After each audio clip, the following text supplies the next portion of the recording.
আমরা আজকে চলে এসেছি পুরুলিয়ার অন্যতম একটা প্রাকৃতিক সৌন্দর্য বামনি ফলস দেখতে। বামনি ফলস পুরুলিয়ার বাঘমুন্ডি অঞ্চলে অবস্থিত। আর এখানে আসার রাস্তা সত্যিই খুব সুন্দর, দারুণ।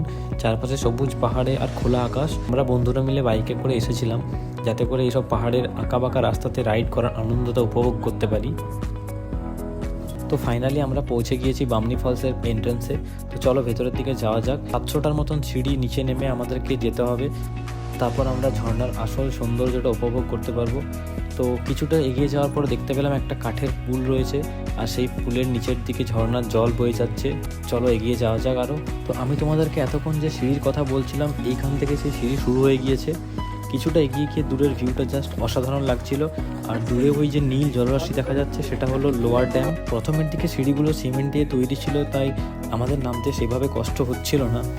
400টার মতো সিঁড়ি নেমে গিয়ে ঝর্ণার শব্দ আর সেই সুন্দর দৃশ্যটা দেখে আমাদের সারাদিনের রাইডের ক্লান্তি এক নিমেষেই শেষ হয়ে গিয়েছিল। আর এই ঝর্ণার থেকে যে একটা সুন্দর ঠান্ডা হাওয়া আসছিল, সেই ফিলিংসটা জাস্ট তোমাদেরকে বলে বোঝাতে পারবো না। তো আমাদের মূল লক্ষ্য ছিল ঝর্ণার নিচের দিকে পৌঁছানো, আর সেজন্য আমরা আবার সিঁড়ি দিয়ে নামা শুরু করলাম।